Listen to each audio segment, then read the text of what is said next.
আওয়ামী লীগ সরকারের পতন এবং অন্তর্বর্তীকালীন সরকারের দায়িত্ব গ্রহণের পর দেশের গুরুত্বপূর্ণ বিভিন্ন পদে ব্যাপক রদবদল হয়েছে।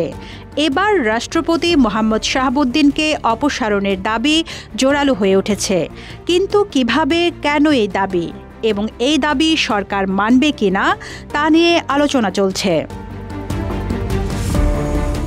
গত ৩ অক্টোবর ছাত্র আন্দোলনের দুই কেন্দ্রীয় সমন্বয়ক মোহাম্মদ শাহাবুদ্দিনকে রাষ্ট্রপতির পদ থেকে অবিলম্বে সরিয়ে দেওয়ার দাবি জানিয়েছেন।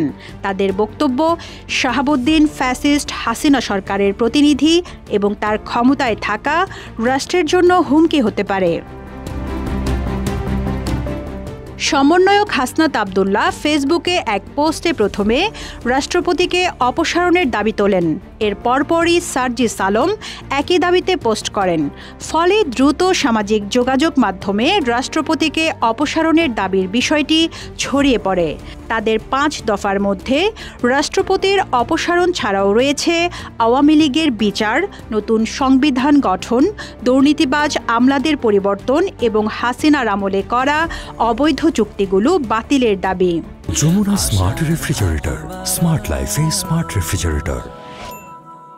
এ বিষয়ে বৈষম্য বিরোধী ছাত্র আন্দোলনের সমন্বয়ক আব্দুল হান্নান মাসুদ জানান, ফ্যাসিস্ট হাসিনার পতন হয়েছে, তাই তার মনোনীত রাষ্ট্রপতিও বিপদের কারণ হতে পারে। তিনি ফ্যাসিজমের প্রতীক এবং তাকে সম্মানের সঙ্গে বিদায় দেওয়ার কথা বলা হচ্ছে। এদিকে সরকার কি এই দাবিগুলো মেনে নিয়ে রাষ্ট্রপতিকে অপসারণের পথে হাঁটবে? এ নিয়ে প্রশ্ন তুলেছেন অনেকেই। অন্তর্বর্তী সরকারের আইন উপদেষ্টা অধ্যাপক আসিফ নজরুল এ বিষয়ে কোনো মন্তব্য করতে রাজি হননি। তবে আইন বিশেষজ্ঞরা এর প্রক্রিয়া নিয়ে কথা বলেছেন। আইনজীবীরা বলছেন, সংবিধান অনুযায়ী রাষ্ট্রপতিকে অপসারণ করতে হলে সংসদের 2/3 সদস্যের ভোট প্রয়োজন, যা বর্তমান প্রেক্ষাপটে কার্যত অসম্ভব। দেশের বর্তমান আইনগত অবস্থা বিবেচনায় রাষ্ট্রপতি পদত্যাগ করলে বিষয়টি আরও সহজ হতে পারে।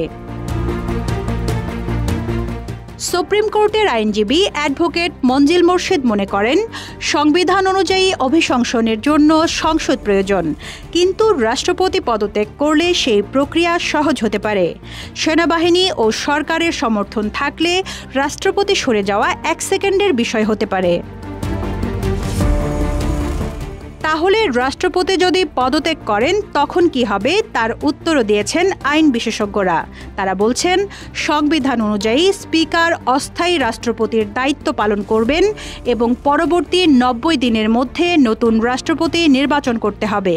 তবে দেশে কার্যকর সংসদ না থাকায় এই প্রক্রিয়াও জটিল হয়ে উঠেছে।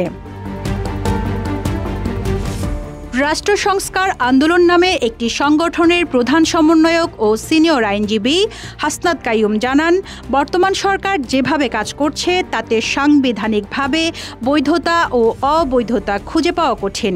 আপিল বিভাগ থেকে রেফারেন্স নিয়ে তারা এখন সংবিধানের সঙ্গে সামঞ্জস্য রাখার চেষ্টা করছে। রাষ্ট্রপতির অপসারণের দাবি নিয়ে চলমান এই আলোচনা দেশের রাজনৈতিক অঙ্গনে উত্তেজনা বাড়িয়েছে। সরকার কিভাবে এই দাবি মেনে নেবে বা এই প্রক্রিয়া কিভাবে এগোবে তা এখনও অনিশ্চিত। রিজওয়ানা রিন্তি, ইত্তেফাক।